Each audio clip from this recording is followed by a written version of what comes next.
Welcome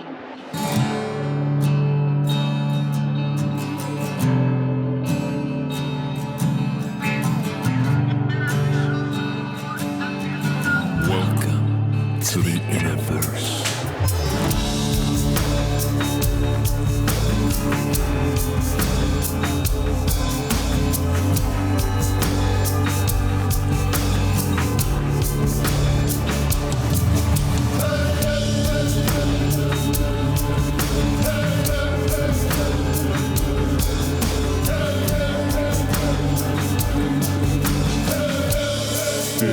It's an illusion.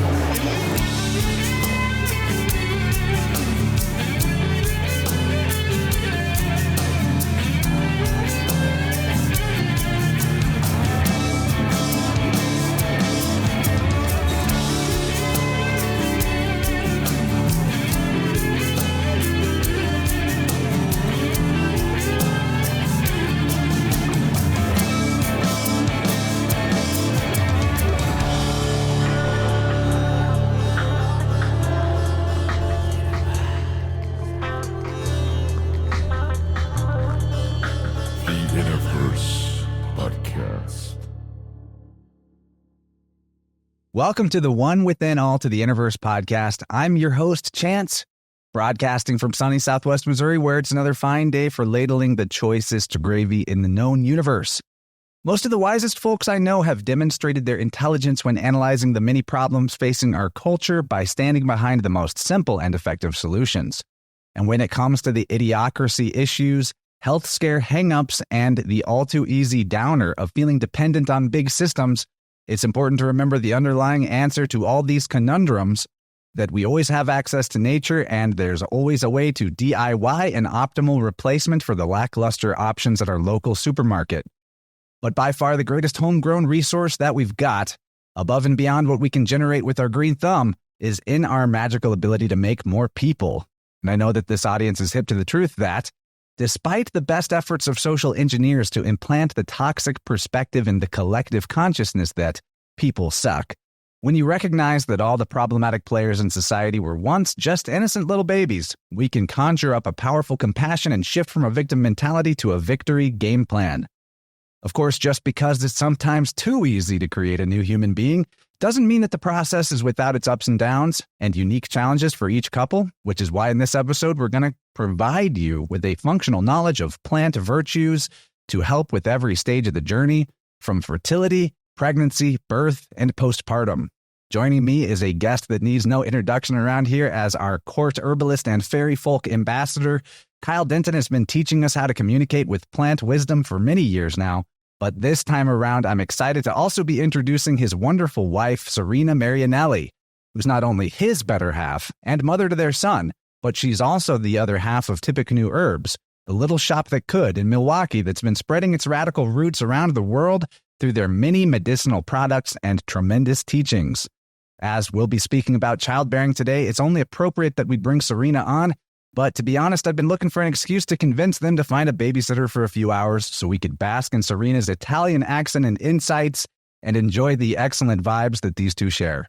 Check the show notes for links to ways to support InnerVerse, and make sure to check out Tippecanoeherbs.com using the InnerVerse coupon code for a cool discount when you check out. And know that above and beyond any affiliates I've ever been blessed to boast about, Tippecanoe's goods are the goodest. Kyle and Serena's medicines have transformed my perspective about herbal remedies from what I used to think was ineffective based on grocery store mass-produced herbal pills into something that's a crucial daily part of my intake. Lately, I've particularly enjoyed the Z's tincture for an easy wind down at bedtime, so check that one out if you're a bit of an insomniac or just want to make your pillow time more productive in restfulness. I could just go on and on about how much I love these two humans, and I'm fortunate to have spent time with them in the real world more than once, but we'd better get on with the show. So please, everyone, welcome the botanical power couple and Tippecanoe tincture slingers extraordinaire, Kyle Denton and Serena Marinelli. Welcome to InnerVerse, guys, and thanks for joining us today. Oh, thank you. Wow. What an introduction. That was awesome, Chance. You are the master of those. Those are great. That fired me up. Yep. Let's dive into it. Just doing my job, folks. Yeah, but let's just let you guys talk a bit about your relationship, both as parents, as lovers, and as business co-owners. Just introduce us to the world of not just Kyle Denton, who we're pretty familiar with, but Kyle and Serena. I love you guys' energy together. So take it away. Yeah, I'm the social media shy one. I'm the one that works behind the scenes. I pull the threads of the boring part of the business. But I'm also the one that brings it to life, because Kyle is an Aquarius. He has amazing ideas. He's the creative. He's the wizard. He is the druid that makes concoction, puts them in the cauldron and stirs them. I'm the Sagittarius. I'm the one that says, okay, let's make it real. That's the aim. Put a label on it, because otherwise we won't know what's in the cauldron afterwards. That's actually a big point, because before we combined forces and I was just making stuff, it would be like this one right here. Like, this is a bottle that's down here. This is mine. I know what it is. I know what. Well, will you in a month or two? And so having some organization and linear thinking, along with some spiraling, it really becomes a magical way of creating and making, a living, I guess you could say. It's a life. It really is. And so yeah, we've been making medicine. We started our business as in farmers markets, but I mean, before that, you were living in Italy and I was living over here and trying to make things happen.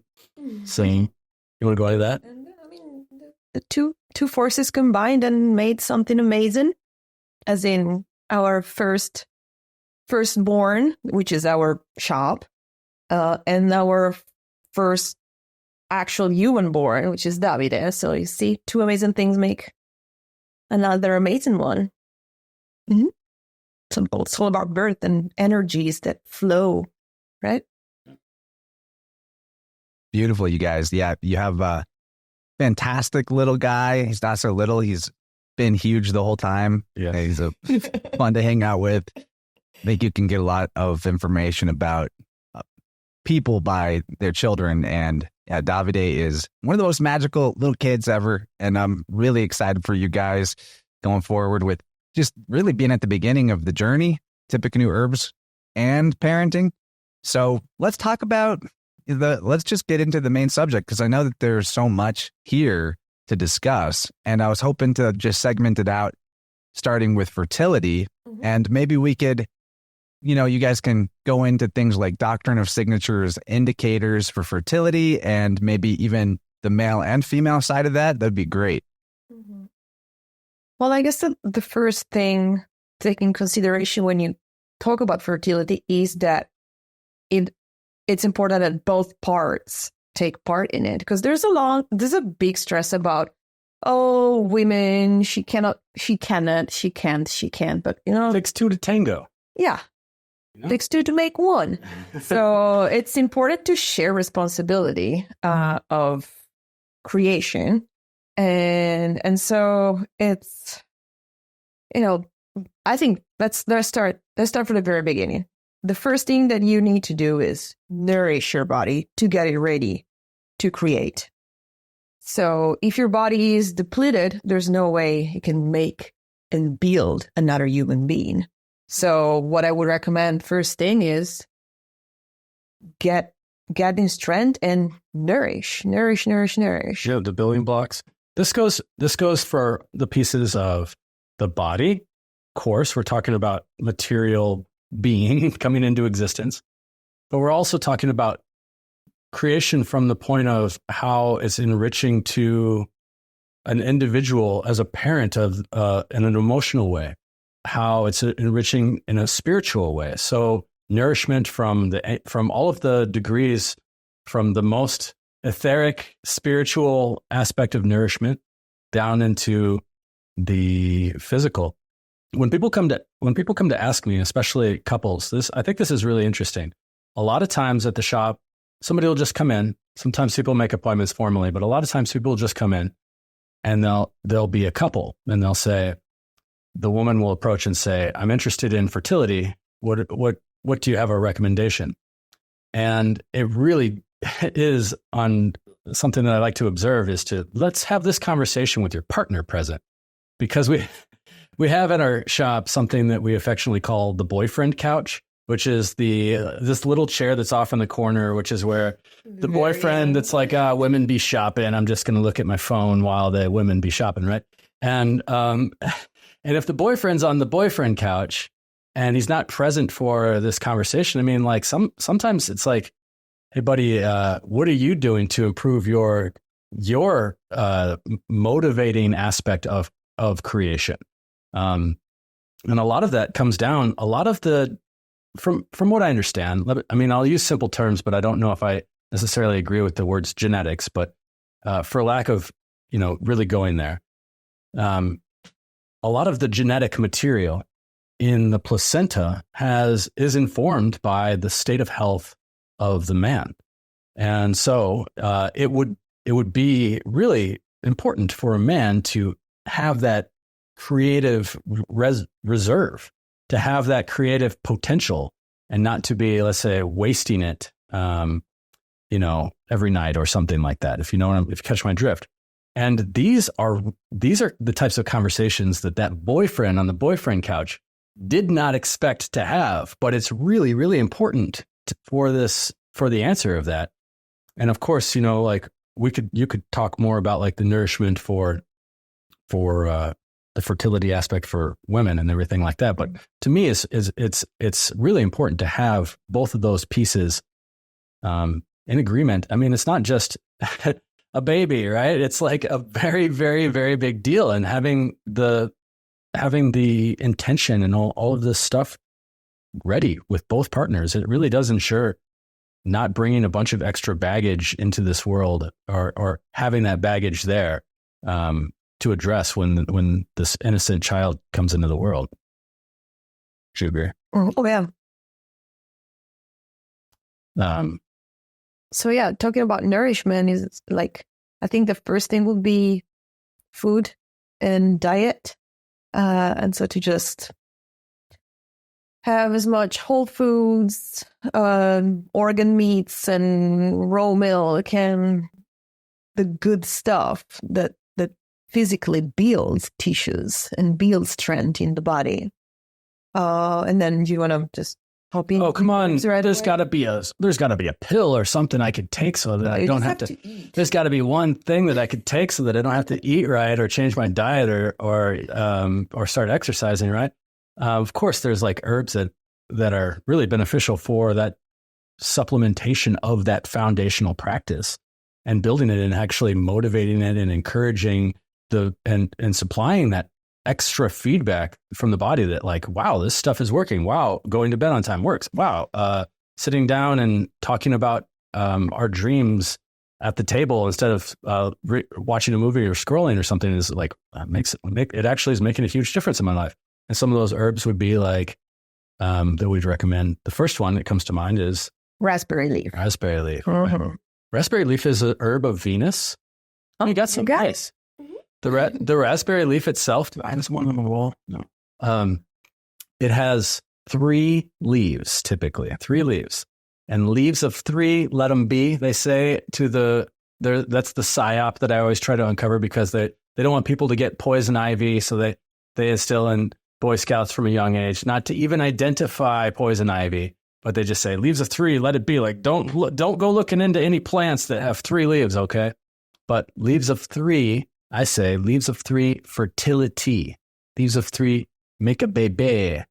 And so there's the father, there's the mother, there's the child, there's all of the principles of 3. There's the salt, sulfur, mercury. There's the frozen liquid gas. There's and on, right? It's the shape of manifestation in materiality. And so those 3 petals, or those 3 leaves on the raspberry, it's in the rose family. So the rose family has this great adaptation for holding things together through its astringency. It's astringent action. It's always got this nice astringency. The flavor of raspberry leaf as a tea is the flavor of like Black tea. Yeah. Tea. Yeah, it's like black tea without any caffeine or anything like that. It tastes nice. It tastes good. good. Familiar. So and the flavor of black tea is that flavor of like sucking things up. So on one hand, the energy is like holding itself together and allowing what's delicate to bloom. And on the other hand, it's not just a Venusian herb. Whenever there's Venus, there's also Mars. Whenever there's the princess, there's always the prince. And the prince is the brambles. It is the thorny plant. It's the thorny plant. It's thorny and maybe a little, it's got the protection. It's got the boundaries. So it holds, sucks, pulls things together nice and tight, and also has that ideal protective element. And the place that it works. It's great for the uterus. It definitely helps tonifying the belly and the uterus. So it's of course great for improving fertility, but it's great always for any time of a woman's life. Because it's good during menstruations. It's good for fertility. It's great during pregnancy. It's great postpartum. It's great after menopause. It just helps keeping the uterus toned and healthy. The way that I think about that is like, if you have a basketball, it's got the shape of the basketball, but if it's like been left out overnight in the winter or something like that, it still has that same shape and volume. Same feeling. But you want to be able to bounce it, right? You want to have that tone, that pressure, that tone that allows more space in the empty space, I guess, on the exterior. And that's what raspberry does. It's just like holds things nice and tight while maintaining the same shape and volume, so to speak, if that makes sense. Mm-hmm.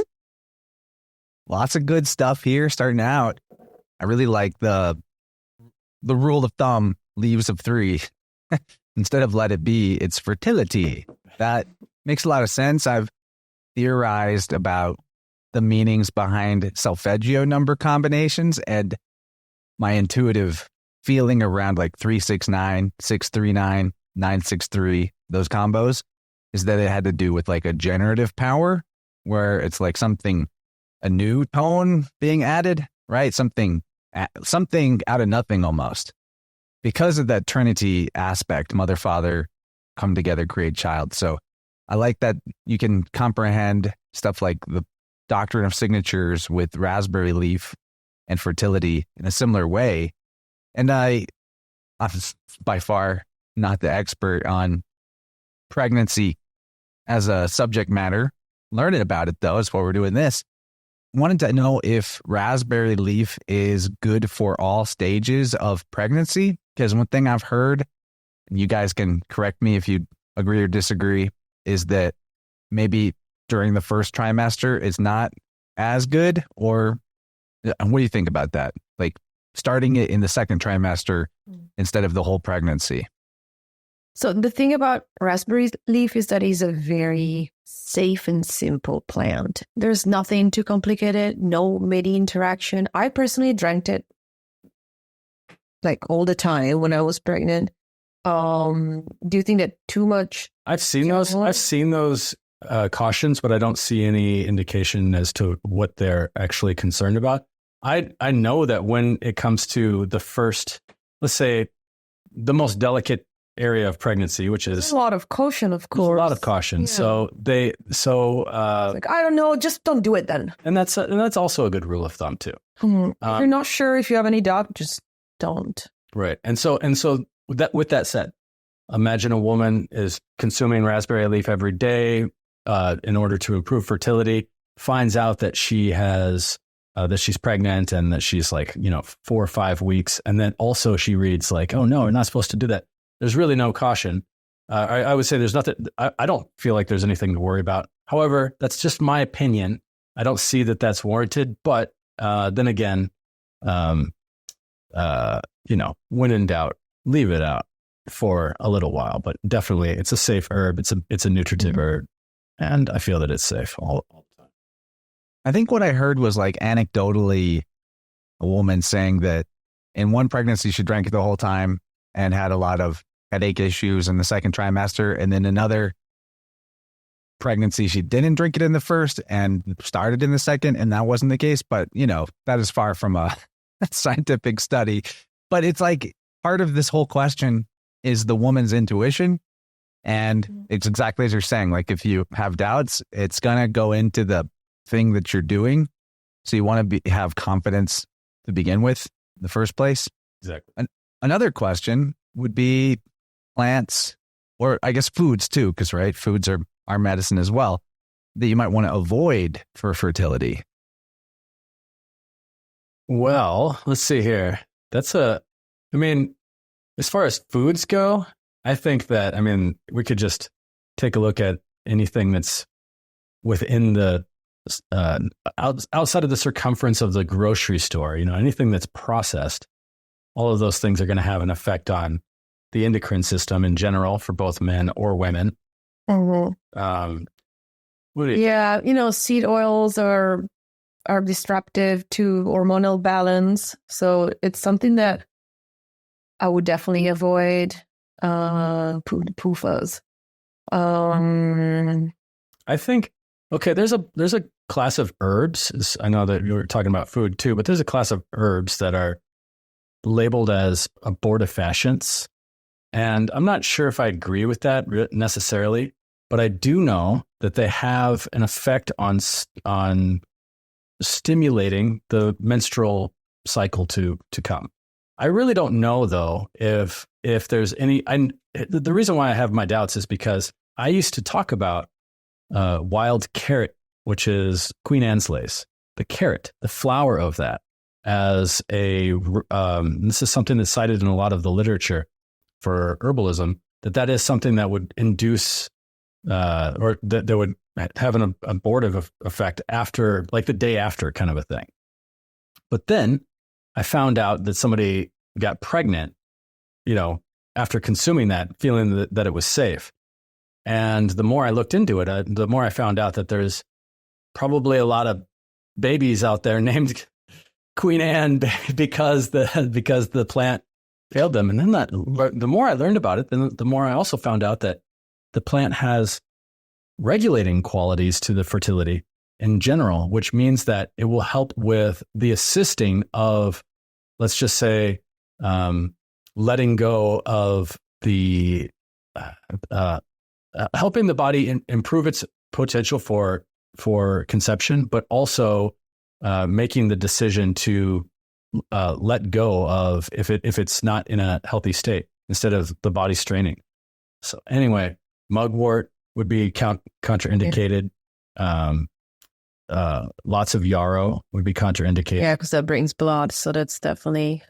I think that the concern would be into herbs that bring forward menstruations, and so make your uterus want to clear things out. So it's something you definitely have to avoid when in doubt, whether you don't know whether you're expecting or not.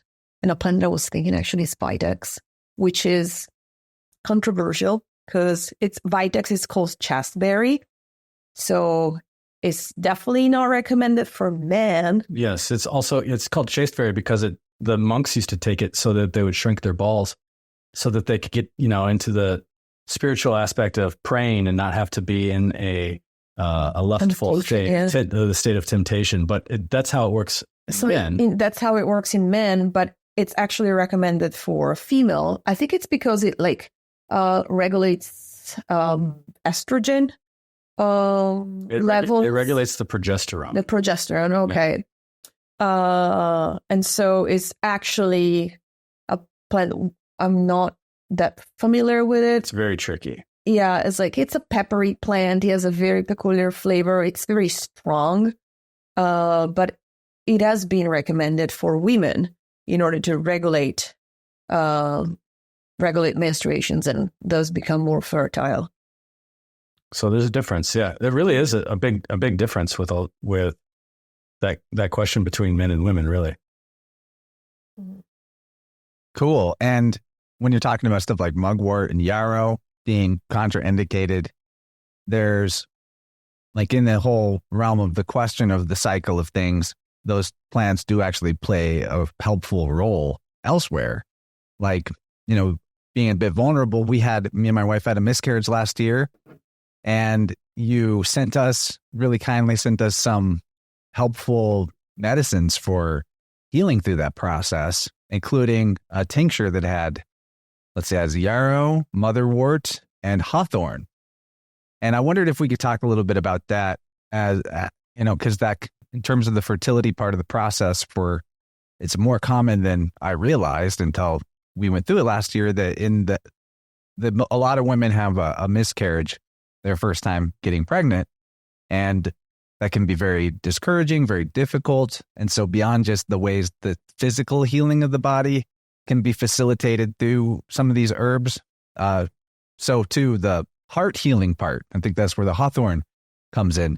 And maybe you guys could talk about that for, advice to those in that place, herbs that are good for healing through that and getting, ready to get back on the horse and try again, so to speak, all of that good stuff. So I got to love motherwort. Motherwort, the botanical name for motherwort is Leonaris cardiaca. So it's the heart of a lion.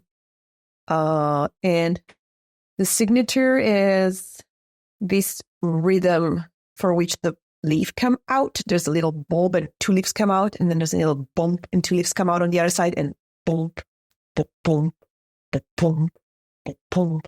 So it's definitely medicine for the heart. And for different stages, it's something that I would have talked about for postpartum, because it's something that I used a lot and helped me personally a lot. And it's good for the heart of the mother. It's good for the broken heart of a mother. It definitely helps with this grieving, with this feeling of helplessness.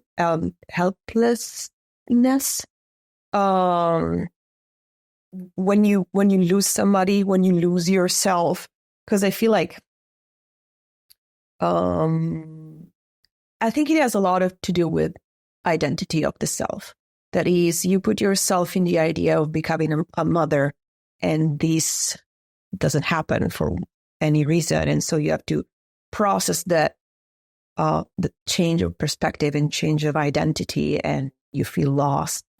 And I think that motherwort helps you coming back to your heart and like finding your true self.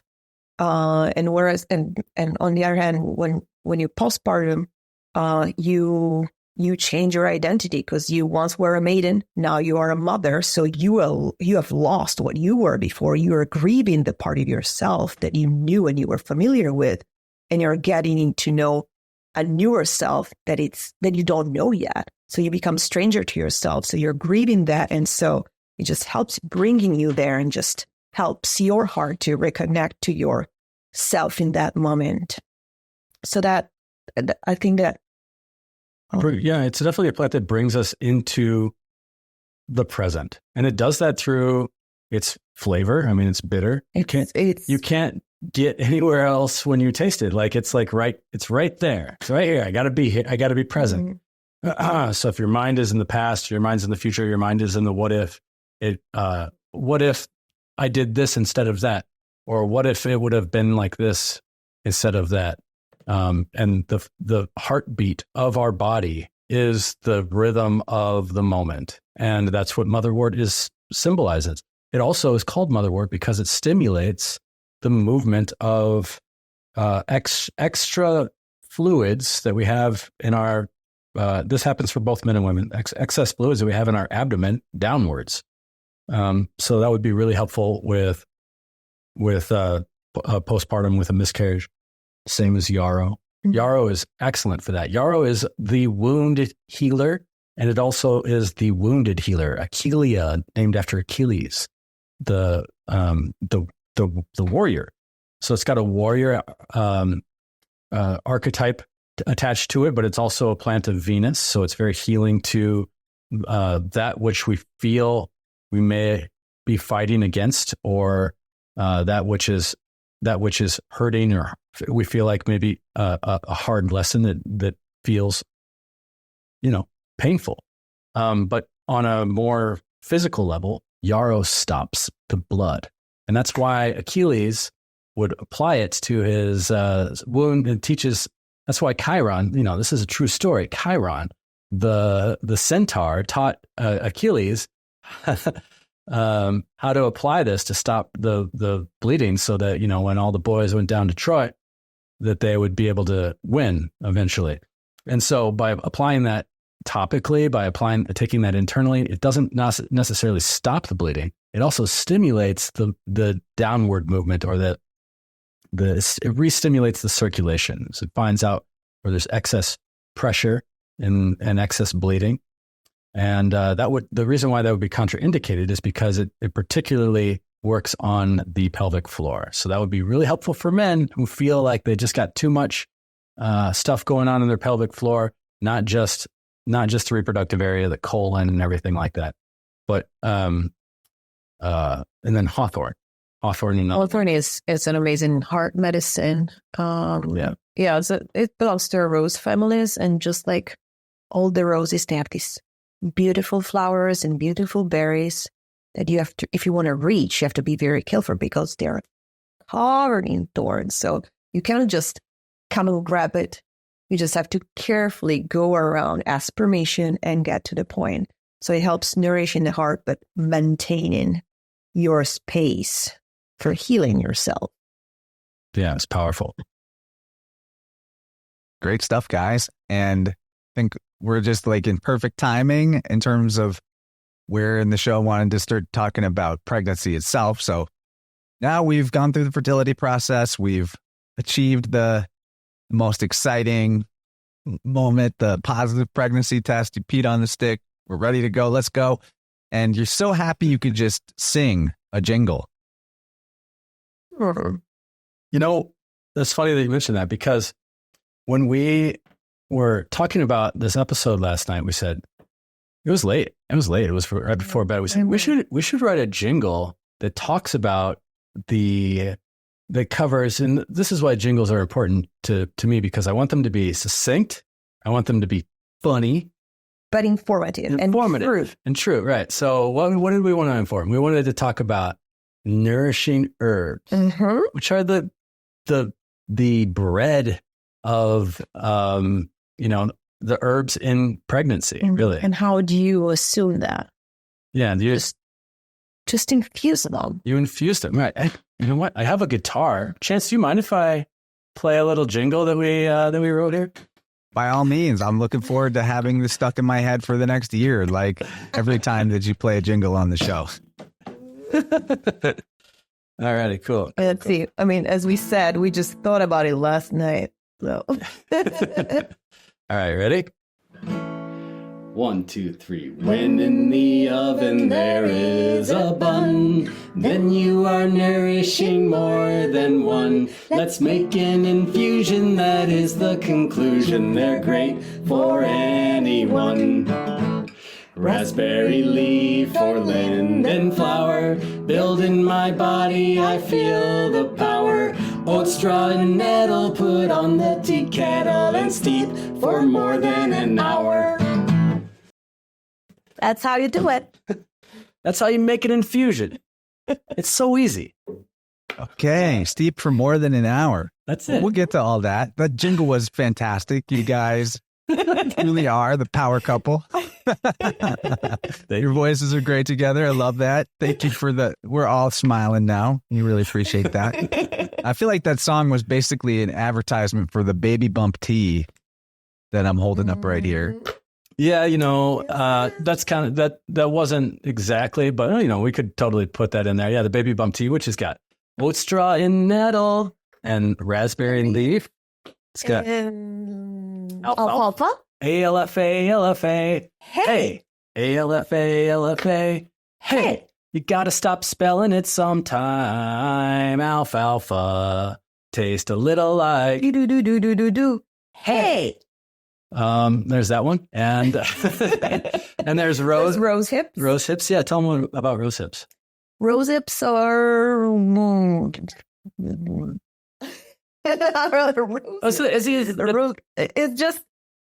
It's just sour and astringent and mucilaginous to the hips.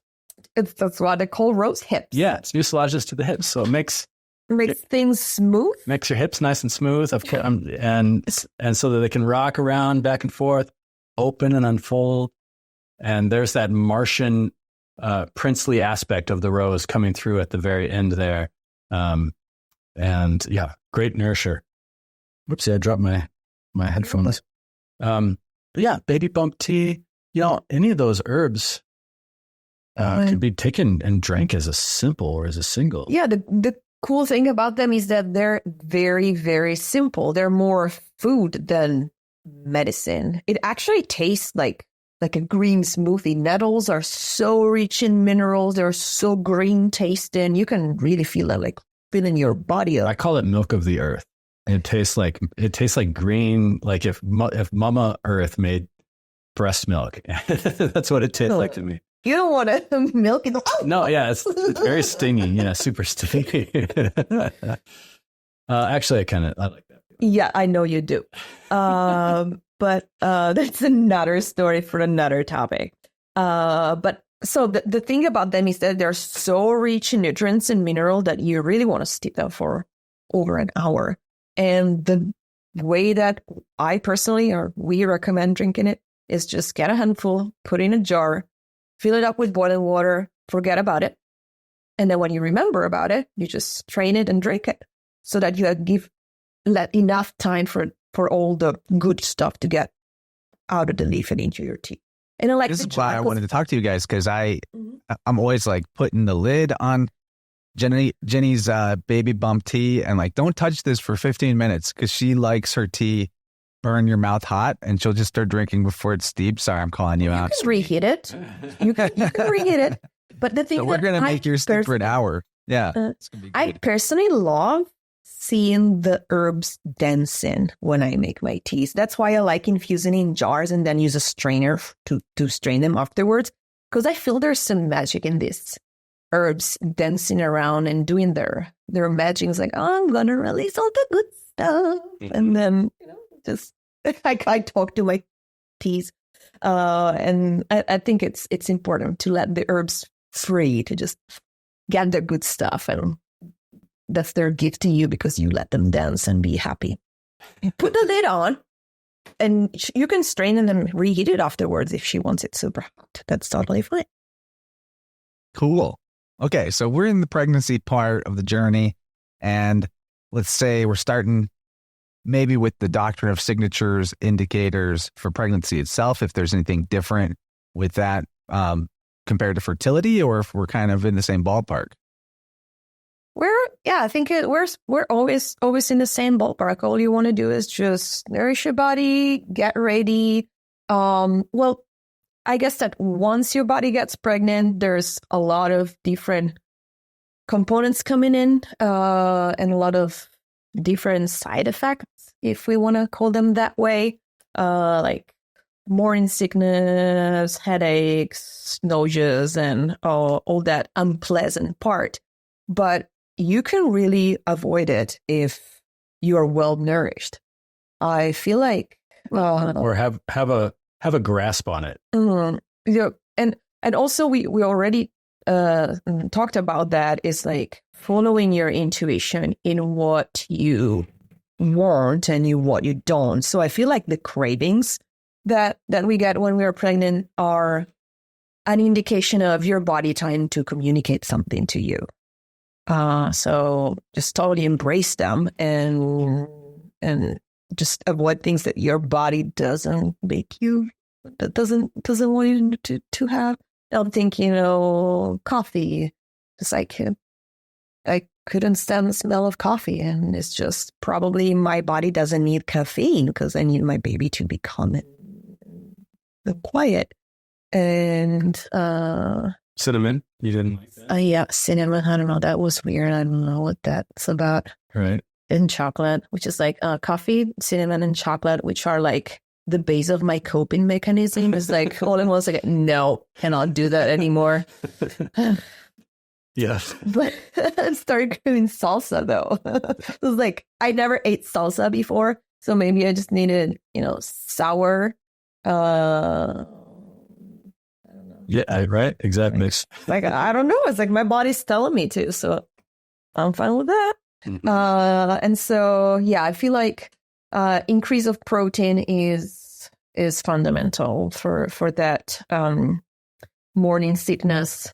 Yeah, making sure like you have a huge difference when you eat Protein-based breakfast right away, and then also having protein with all of your carbs and everything like that. I think that's really been super helpful. The other thing too that we work a lot with is that what you were talking about, like nausea and just yucky feeling, the feeling of I don't know what I know. How did you describe it? Yeah, it's like upset stomach, and because it's not like something. It's not like being sick that you have to throw up. It's like that uncomfortable feeling.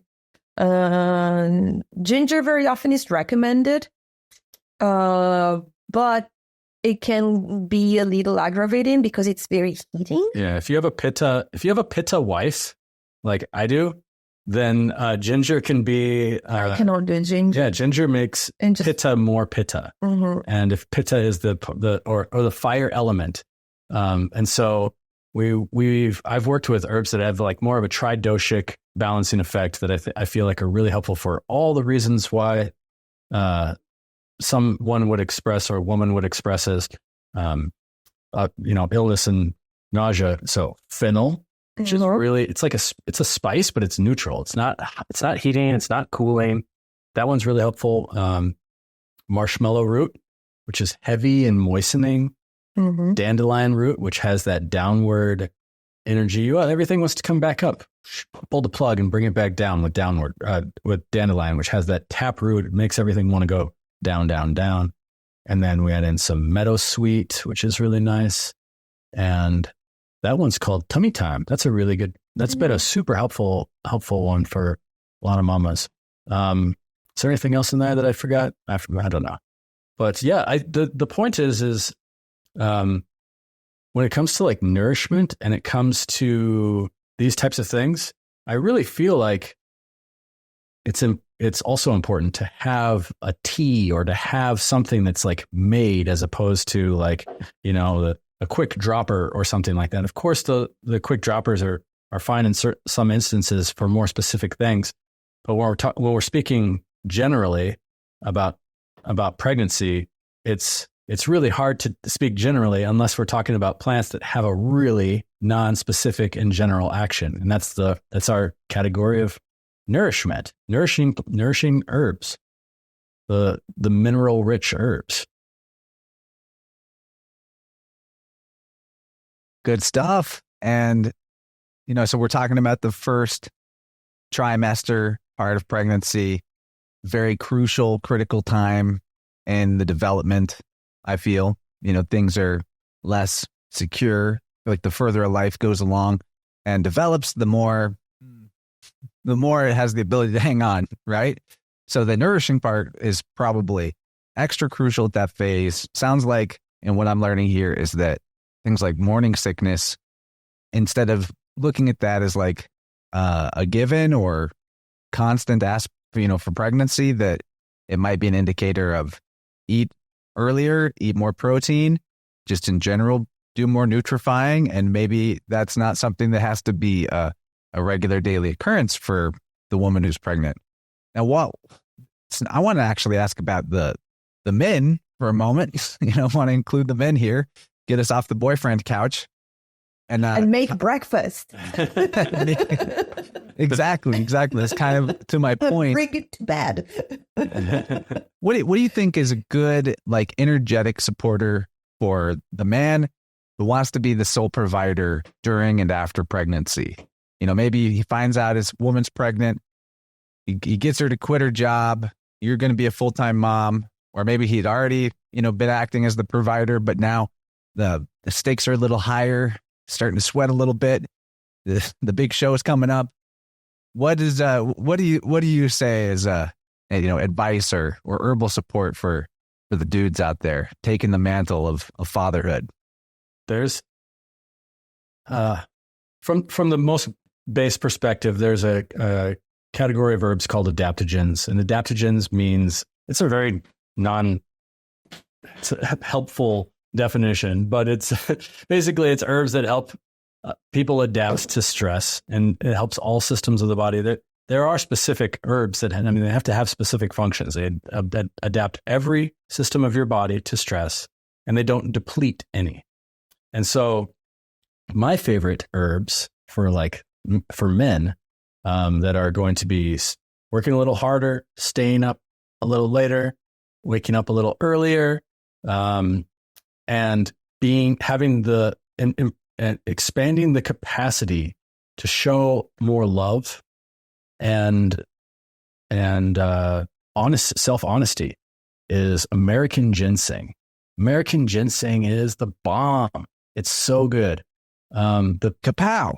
Yeah, it's in America. Yeah, we got some American ginseng in Kapow. That's right. Chance, All about the Kapow tincture.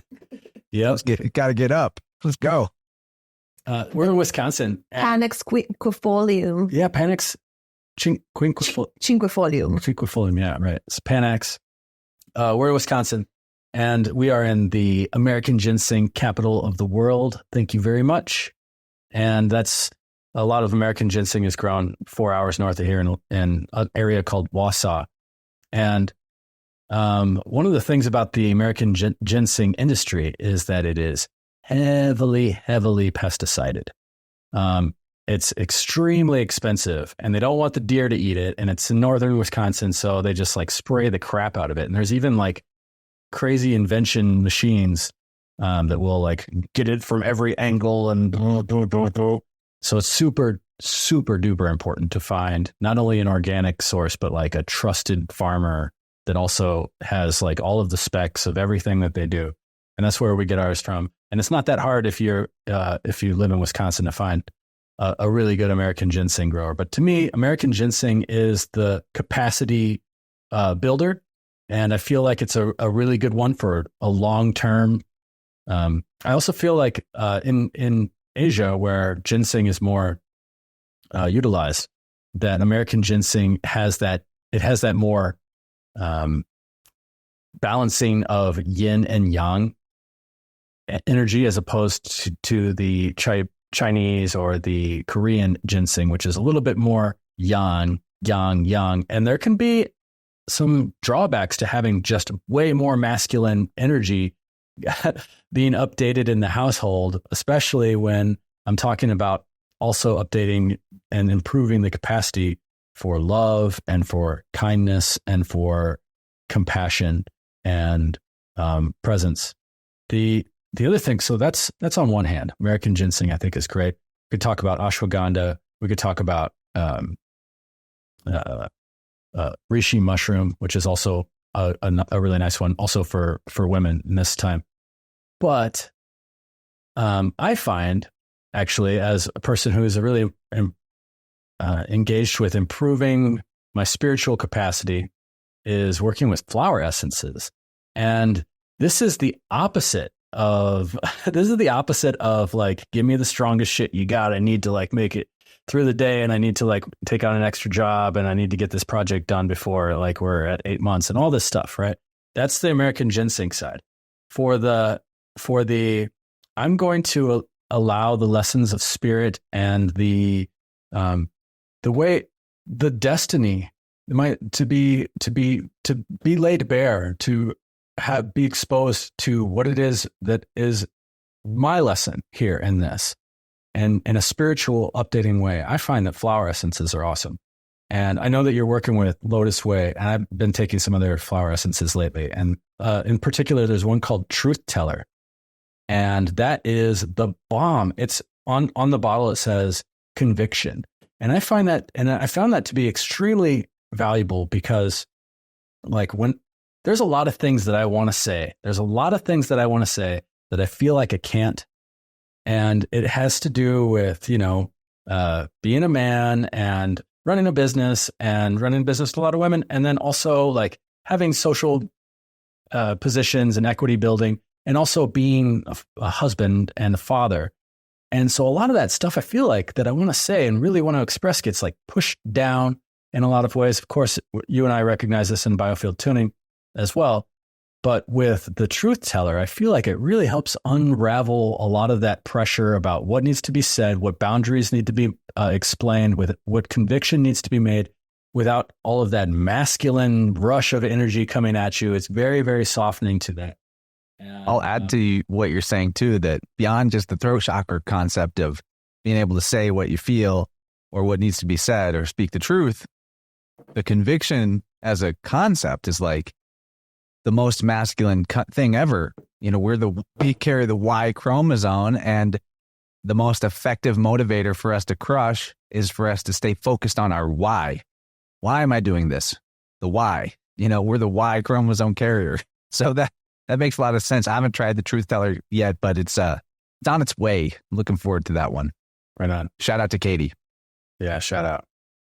So I've been making flower essences too, based on learning about that. And I would say like those are big differences between the plants, but really just it's to me a world of all of the things putting together.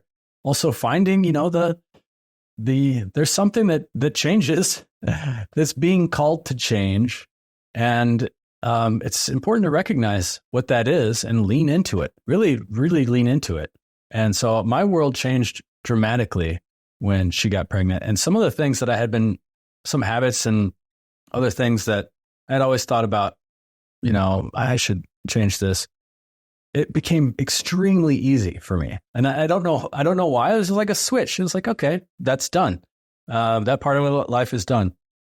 And so I don't know if it was the herbs, if it was the nourishment, if it was all of the things. But I think that really that's the point, is that there's not a thing. It's a multitude of pieces. And there are some of these pieces that you ask about that I think are super, super helpful. And that's what makes it holistic. It's a parts model, not a one and done solution, but it's a lifestyle shift that has a bunch of different aspects to it. Now, I wanted to, while we're still in this part of the show, I'd love to talk about support, maybe herbal support for the pregnant woman who is maybe going through some kind of like early pregnancy scare. Maybe they're having some spotting or something.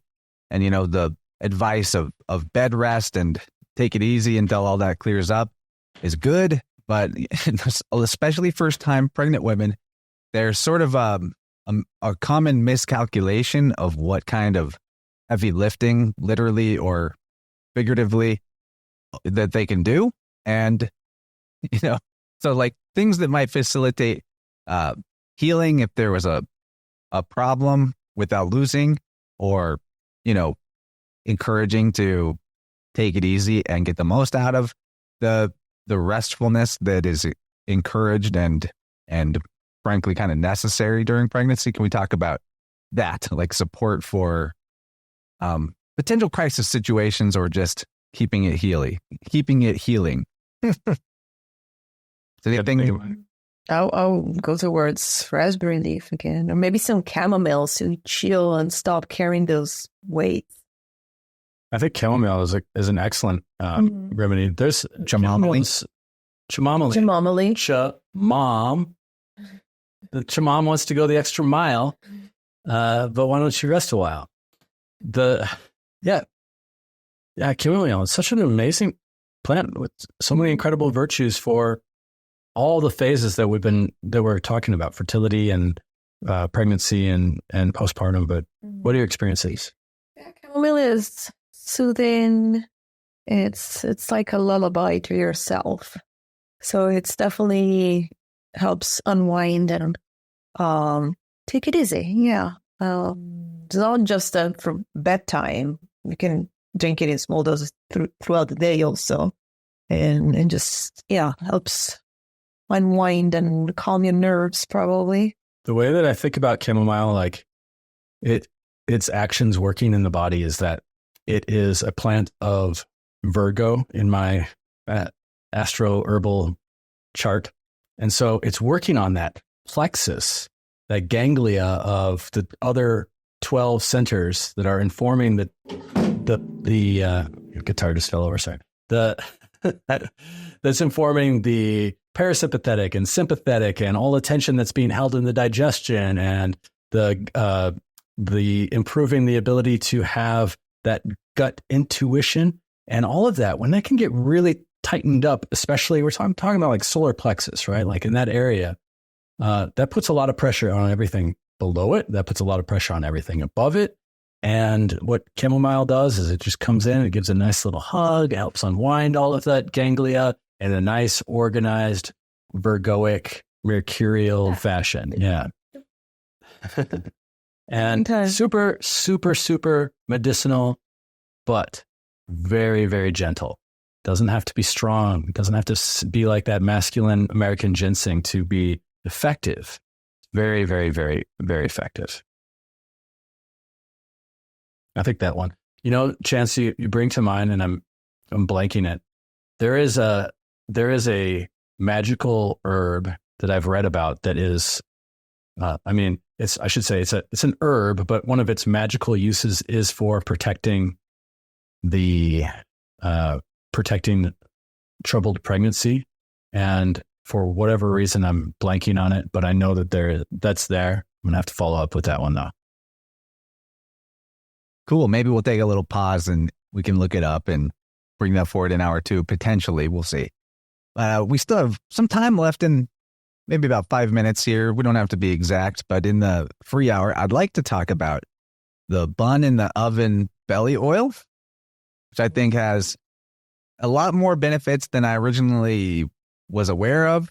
You know, it's pretty amazing. I've now come to understand that it's not only just helpful for when things are growing and expanding, you know, literally, and the skin support, but also things like the lymph flow and the headaches side. And, you know, to whatever degree we can fit in the first part, that'd be great. But I just wanted to make sure that the free hour listeners knew about this because it's a topical rather than a ingestible. And I think it's a very potent remedy and smells nice too. So maybe we can talk about that, like kind of move it into second trimester questions with the lymph and the possibility of headaches and other complications, and then the stretching and the growing. We definitely made it mainly for my concern about stretch marks. It's like, Kyle, I don't want stretch marks. So he made it for me. See, talking about being an amazing partner. So yeah, there's raspberry leaf in that, which we already talked about being like tone, but keeping the tone without constricting. There's plantain, which is an amazing herb for the skin. It helps with elasticity, for the growing and the shrinking. It works on the fascia, and that's the part that actually, like, clumps that are in the fascia are what might be presenting as stretch marks. And so by having that fascia nice and structured, moving freely, like two things that are woven, three things that are woven next to each other and not getting tangled up. That's what plantain does. It's total Pisces. Yeah. There's calendula, which is soothing and cooling. And chamomile. Which we call, chamomile, which is also chamomile, but we call it chamomile. People asking for it then. Yeah. So yeah, one of the things that I made that for, in addition to stretch marks and just toning, you used to mention that if you didn't have it, that you would feel like itchy and yes, that would later in skin. pregnancy, like the last couple of months, I was very, very itchy. So that was definitely helpful. But also, I like the idea of something topical that you rub in. So you literally put your hands on your belly, you hug your baby, and or rub it in. So it's self-care for yourself and for your growing baby. I feel like there's some energy transmission with your touch for sure, and I feel like it's very important. Yeah, that's a huge part, is engaging with the topical herbs. And for anybody who has concerns about safety of herbs and anything like that, that would be a really nice way for working with herbs is through the topical application through the skin, especially these herbs, which we all mentioned were safe. And then I also like to mention, as you said, the lymphatic aspect of it too. A lot of times when there's just a shifting and changing and pressure and the way that one can sit or stand or walk or move, it has upstream, downstream effects on the lymphatic system. And so I recommended that as an Abhyanga self-massage, which is a Sanskrit word basically for self-massage. And it's working with oils that are moving towards the heart, around your lymphatic system and here and your armpits and around all of the places that the sun don't shine. And I think that's extremely beneficial because it also has those similar actions on the lymphatic system. And if the lymphatic glands are swollen or lax, or they are retaining moisture, or they don't have that similar tone to them, then it's going to have a similar effect as it has in its intended use.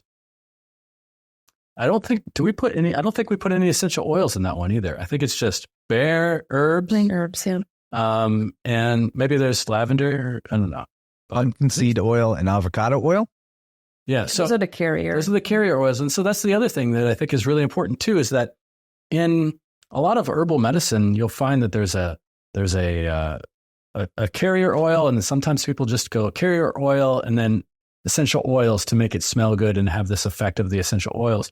What we're doing is we're taking herbs that might not have a scent at all, like plantain and raspberry leaf, and putting them into the oil, and we're working with other potential aspects of their medicine rather than their scent. And I also think that essential oils, I mean, it takes 40 roses to make a drop of a rose essential oil. I mean, like, there is a lot of plant matter synthesized into an essential oil, and they're great. We use them for some things, but they are very, very, there should be a little bit more caution with those. Whenever we were working with pregnancy and even the child, we always use the whole plant. Just the whole plant. We don't use essential oils, and I think that's really important. I like that. Yeah, it's pretty inefficient, the essential oil game. Not to knock it, there's a place for it for sure. We are cruising right along. I'm loving this conversation. There's some more on the table to talk about with the latter stages of pregnancy and maybe some of the acute situations that can arise, but we'll save that for hour 2, along with discussing the birth itself and some postpartum stuff. It's going to be fun on a bun. Bun in the oven. Really excited for part 2. It's been a really great time in the first half. Thank you so much for being here, guys. Let everyone know anything you want to tell. It's the free hour, folks. And of course, where they can find your excellent work beyond just the, beyond just the products. I know you have other things out there for people to access too on the knowledge side. Thanks. Yeah, they can find everything we do on tippecanoeherbs.com, where, of course, we have an online store, but there's also classes available taught by your very Kyle Denton. Lots of classes, some online classes, his podcast. That's called Root Radical. And lots of lessons. Gosh, what else are we doing? I mean, if you go to tippecanoeherbs.com and you put all the stuff in your cart and you get to the checkout part, and then you put in the code InnerVerse at the checkout part, it gives a discount to you. And then we give that kickback over to our guy Chance here. So it's a real nice win-win for y'all, the listeners. But one of the other things too is that I've always been tried to make myself as accessible as a teacher, and for anybody who's on the path of herbs, it's something I really, really love doing and sharing. Got some questions? Feel free to holler.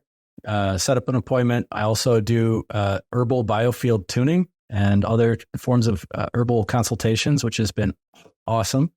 I learned this practice of biofield tuning from Chance and from Eileen McCusick, using tuning forks and combining them with herbs.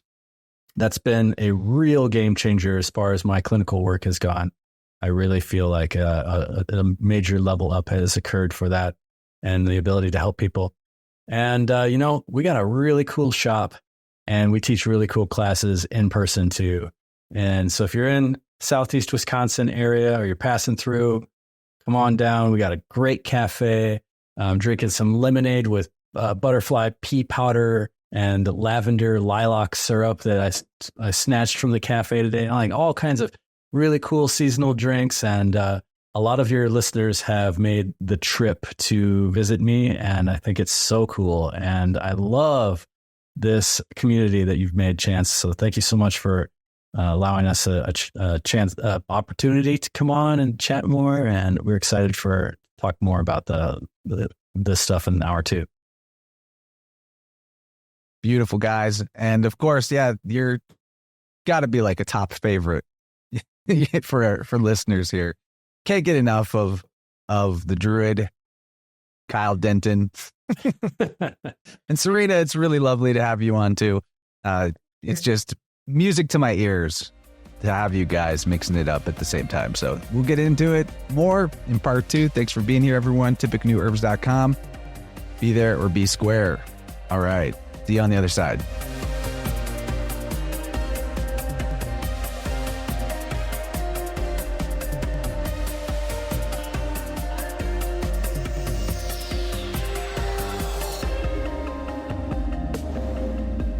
All right, ladies and gentlemen, what an excellent show. Timeless wisdom. I don't think that you get this level of genius content anywhere else, right? I mean, tooting my own horn here. And may I present to everyone my beautiful wife, Jennifer, who is first time on the show somehow. I think I'm kind of protective, kept her off the screen, but we wanted to show you guys something. Yeah, the belly shot. So, Jennifer, yes, tell everyone who you are. Hi. Well, I was formerly Jenny B in the YouTube chat, and now I am happily Jenny G with a baby G. And I actually haven't listened to the episode just yet, but I can't wait to listen to it. I've been asking Chance to have a podcast about pregnancy herbs, so I can't wait. I'm so excited. I really relied on a lot of herbal remedies in my miscarriage last year and during this part of my pregnancy, so they're great allies, and just think a lot more women could use this knowledge. Well said, darling. Well said. And you know, I first met Kyle and Serena. I didn't even know about Tippecanoe Herbs at all. First time I met them was back in 22 when the Bertaria National Festival happened, the very first one. And they were there, and I hung out with them and James and Elise from Family Fun Guy. And the friendship that Kyle and Serena and I, and then later Jennifer, formed was just instantaneous and immense. Just mutual admiration, mutual learning, and it's first of all like an inspiration that they were they were foreigners to each other, so to speak. You know, like the time that I met those two, Jennifer still lived in Canada, and they showed me that, yeah, you can import your wife. That's fine. I mean, they had to get her from Italy. It's like even more of a challenge than they come in from Canada. Yeah. So maybe we talk a little bit about what's in the plus extension of this episode, just so people who are tuning in just to the free hour know that, and then you and I can share a little bit more about our experiences and move towards the wrap up. So, okay, for those who are new or just have been on the fence, if you want to support InnerVerse, which means supporting me and Jenny G and Baby G, just get yourself on Patreon is the best way to do it. $5 a month gets you all of the extended content from going back years to even stuff that I'm embarrassed about. You know, if you really want to get into the deep archives. Or you can use Rockfin. That's a great shared membership pool where you get all the other creators on Rockfin, of which there are several that are awesome. Then you can also do the YouTube premium membership. That's totally a choice as well, if you prefer to stay through the YouTube platform. Now, The advantage of Patreon is you can get a RSS feed link that you can easily copy and paste into your favorite podcast player, which is super handy so that you don't even have to change the way that you're accessing the show. It updates just like anything else, and you get the extended 2-hour podcast. Now, in the Plus extension, it was jam-packed with information just like the first hour. We had to continue on talking about pregnancy itself and things to think about through there, such as adjusting, physical adjustments and self-help that you can do for the lymph support around the second trimester. I think we'll talk about that in our experience. We discussed the increase of blood volume and things that might, in support of things that could happen during that, such as preeclampsia or thrombosis, like what are the good medicines and strategies for those situations. The third trimester, performance anxiety and alleviating that, and energetic help for both mom and dad, especially mom, during the time where the energy levels start to get a little low. We discussed herbs for stimulating labor, so that you might encourage your baby to come in the astrological sign that you might prefer or feel more comfortable with. And of course, the nourishing question came up again during labor. Nourishing during labor, it's not something the hospital would allow, but it's something if you're doing the natural birth, you might want to be aware of being prepared for that. We discussed the man's role during labor and how he can help prepare legally and spiritually for the birth process. The Angelica root assistance with birthing the placenta after baby has come out. We discussed shepherd's purse as a remedy for helping control and end the uterine bleeding post-birth. We talked about bringing consciousness to contractions, help with postpartum blood replenishment, which Serena had a particular challenge with, as all women have kind of their own unique set of ups and downs in the process. She had a 3-day labor, which I did not know, but Davide, pretty amazing. We discussed yoni healing after birth and enhancing breast milk production, herbs for mama to prevent or support colicky baby, and breaking generational trauma and conditioning around germs and cooties. And we talked about the energetic support for the man who wants to be the sole provider during and after pregnancy. I don't know, that fit in somewhere. I got it out of order in my notes. So there's so much in this second hour. This is truly a timeless piece of content that would be helpful in, 10 days or 10 years, which I'm really excited about. That's what I like. So yeah, I know that you're stoked to be able to listen to this podcast. I'll produce it as fast as I can, but maybe you want to talk about some of the things from your perspective and how Kyle and Serena's stuff has helped you. Sorry about our dog. He's very upset that he's kept out of the room. He's traumatized from being separated from Jen. Normally she's not in here when I'm in here. No, I almost wonder if it's better if we just bring him in. No, he'll jump on you.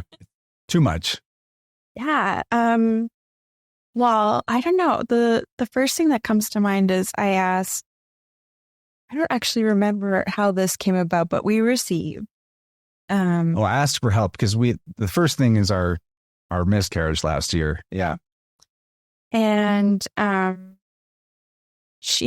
kind of think was all a divine plan anyway, but we received this tincture from Kyle, and I think it was a custom one because it's handwritten on the bottle.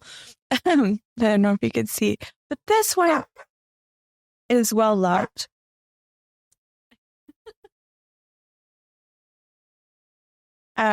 So we received this tincture from Tippecanoe, and it was a custom tincture to help me heal in that area. It was a heart helper, it had yarrow, motherwort, hawthorn, and oh my gosh, I just really noticed a difference after having this. This was my best friend by my nightstand. So loved this. I also had some of Michelle's mugwort that I took.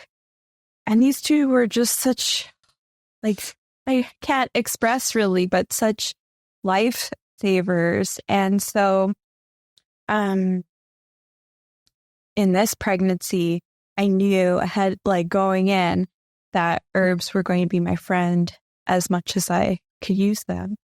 And raspberry leaf was something that was suggested after my miscarriage, but I think it's just a general womb ally. So I've been drinking it lots now that I'm in the second trimester, and I'll probably drink it for the rest of my life. So good. Love this stuff. This is my last bag, and I'm kind of like keeping it sacred because it's from Kyle. I don't know why. Like, this is actually really readily available, and we have a raspberry bush. So I want to make my own soon. And talk about the headaches in the second trimester and the lymph and the bun in the oven oil and the baby bump tea. Let's tell them about that stuff. So I just was experiencing a lot of pressure in my head and kind of neck region. Didn't know that was related to a lymph system blockage or lack of flow. And Chance reached out to Kyle and kind of thought maybe that might be the issue. And a lot of the ingredients in the Tippecanoe pregnancy year is helpful for that. So we already had the bun in the oven belly oil, so been using. Yeah, he sent us the baby bump tea. He's like, I already gave you all the stuff that you need. Just use that. It was perfect. We weren't using it, so. So yeah, I've been using this a lot. Don't wait till you're having a problem to use this stuff when pregnant or in general in life. Just go for it. It's great. The thing for me is a lack of knowledge. So I'm so glad that this is now a podcast because I can't wait to listen to it and take notes. And, because I plan to be pregnant again, and then I'll have all of the plant allies right away. And this tea is amazing. I thought that my headaches were because of the crazy storm season we were having. But regardless of pressure, weather pressure, this has been awesome. It has nettle in it. And it was funny because I had a lot of synchronicities after navigating into this lymph research of people I'm chatting with reaching out to me and being like, hey, did you know nettle is really great for headaches or for your lymph while you're pregnant? La la la, nettle. So I'm just really glad that I have some of these items and, planning on growing the collection and the knowledge. So it's just so nice to have something that's really effective and that's meant for our bodies. It's just designed to help us heal and feel better. So I love that. One of the things we talked about with Kyle and Serena was going through maybe some of the type of scares that happen early in pregnancy. And something that I feel important to bring up is that we didn't talk about specifically that is important is avoiding things that might instigate detoxification during pregnancy. Because I trust the intelligence of the body to not kick off processes that it's not ready for. But sometimes things like biofield tuning or other things like herbal things that might instigate detox could potentially be a little too much for what else is going on in the body.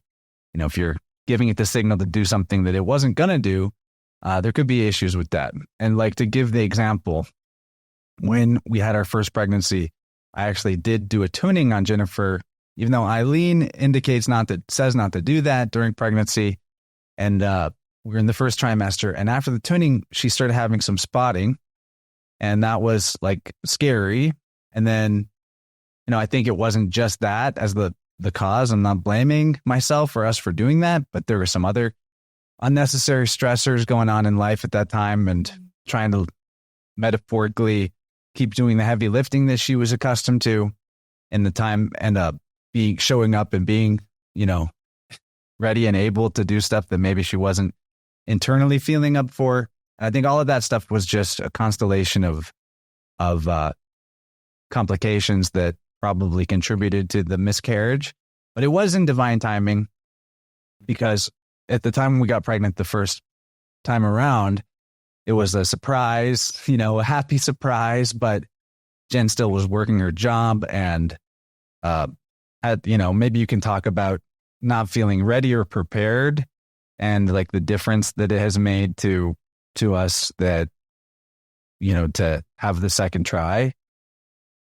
Well, honestly, like it's a myriad of factors and more kind of are coming to light after the fact. So I totally think that it was more about a little kind of orientation to pregnancy, actually, letting us know like that it's something that we wanted a lot. And,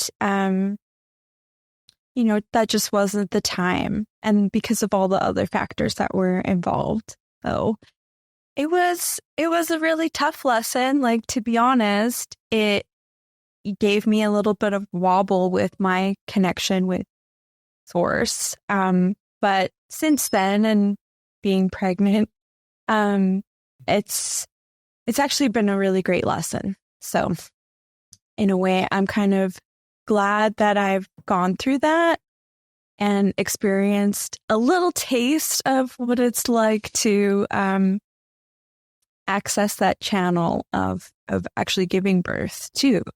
So it was just how it was supposed to go. Yeah, and then since the first pregnancy and the miscarriage, I've successfully persuaded Jennifer to quit her old job. So she was already full-time mom, from the beginning of this time. And I think that makes a huge difference. And I have a strong faith and belief that it's actually the same baby or the same spirit that is with us this time. They call that a rainbow baby, right? Because the cool thing that happened was the night before Jennifer took a pregnancy test that I didn't know she was going to take and then told me she was pregnant, I had a dream that we had a baby girl. It was we had a little daughter. And the funny thing about this dream was like, I dropped the baby got like bumped around and kicked and like all kinds of rough treatment, which you'd think, oh my God, that's a nightmare. But in the dream, it was like the baby from The Incredibles that is invincible. And like, no matter what kind of thing happened, there was no damage. Baby was impervious, still smiling and happy. So we were calling her, like when we found out we were pregnant, the next day after that dream, which to me is like a message, right? We've been calling her the resilient baby, Incredibles baby. And it was a really nice like comfort to have had that dream because of the previous experience with the miscarriage, to have like this strong message saying, no, baby's strong, baby's fine, baby's resilient, baby's incredible. And then from that point, there were more dreams and lots of intuitive reasons to think we're having a girl. And we did the pendulum test and checked out the Chinese astrology about like conception and all of these signs were pointing to girl. And we actually did find out through imaging that we're having a girl. So, and hopefully she is invincible. That would be a big comfort as a parent, that your baby is impervious and like a mutant, colossus, invincible baby. Now, you might want to add to that before I ask you the next question. Well, it was just a really interesting moment in time. I don't know. I'm like, how much do I want to divulge? But whatever, it's fine. We've been on you. It was around the time of the due date of the first pregnancy, and I was just doing research, more in-depth research on pregnancy and miscarriage, and finding out how common it is, and no one talks about it. And thank you, by the way, to all the women who reached out to me after my miscarriage and told me their stories, because I had no idea that this was this secret thing that was going on in the background, that was so prevalent. Anyway, so it was around that time, And I'm doing all this research, and I wake up one morning and, I was kind of in the sad feels in that time, but I wake up one morning and I've got acid reflux, and I never have acid reflux. So I just thought, take a pregnancy test, and I was pregnant. And I feel the connection with universe again, because universe has quite a sense of humor.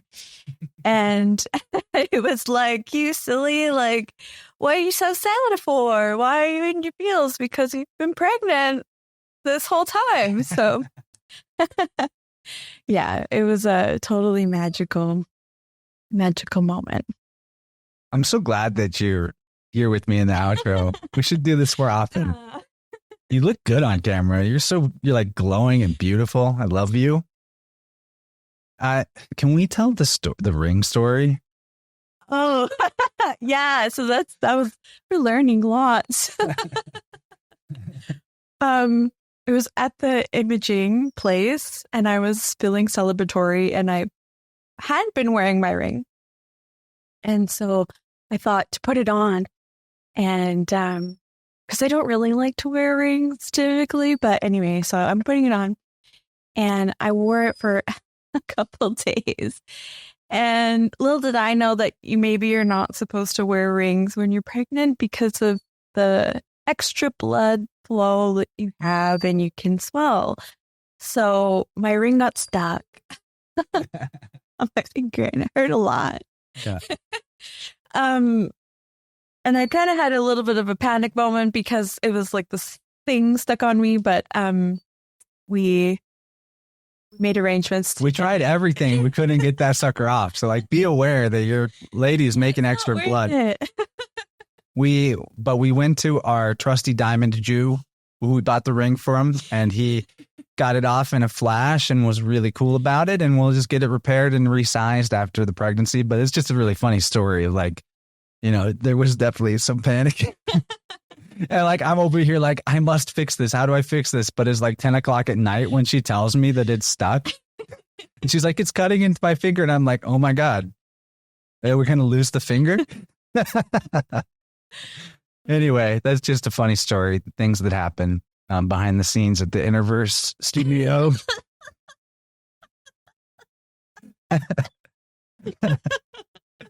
So guys, hopefully all of this, feels a little bit more authentic than a typical podcast affiliate pitch, because this is not some corporation that we get a, promo code Shapiro type of situation to sell vape pens or whatever, like a lot of big podcasts. Kyle and Serena are our friends. They are also our mentors and teachers. They are healers for us. And Kyle from all the episodes we've done together. And I think you guys can feel really good about the medicine you're getting for yourself, for your family, your loved ones, and the support that you're showing to us by using the InnerVerse coupon code and our growing family. And of course, Kyle and Serena and their little family. They're just some of the best people in the universe. So I hope you guys do use the InnerVerse coupon code and get some medicine either now or just keep it in mind for the future, not just around questions of pregnancy, but for all of literally every infinite possibility that herbs can support us through. Like I said, totally a mentor to me. I'm practically like an armchair herbalist at this point with the amount of knowledge through osmosis I've been gathering. So happy about it. The relationship and friendship there is one of the most valuable in my life. So I really want you guys to support Kyle and Serena, even if you don't use my coupon code, but I don't know why you wouldn't, because you get a discount. Other than that, biofield tuning is always an option. We're still going strong with that. The sessions are amazing. She's got probably the best insider view of like just how magical the sessions are, because I'm always coming in after I finish up with somebody and, like, what am I like? You're jazzed. You're stoked on life. Yeah. I love it. Yeah. So she always gets the firsthand knowledge of, with what I can do to respect client-patient confidentiality. Right. But anyway, we'll wrap it up. We've been a little long here in the outro, but I just wanted you guys to share the good news with us. And I wanted my sweet lady to be here to do that. We love you all. Thank you for the support and just for tuning in and supporting yourself with this kind of knowledge and wisdom. It's awesome that we get to do this, and life is good if you guys are feeling it too. Amen. All right. Goodbye.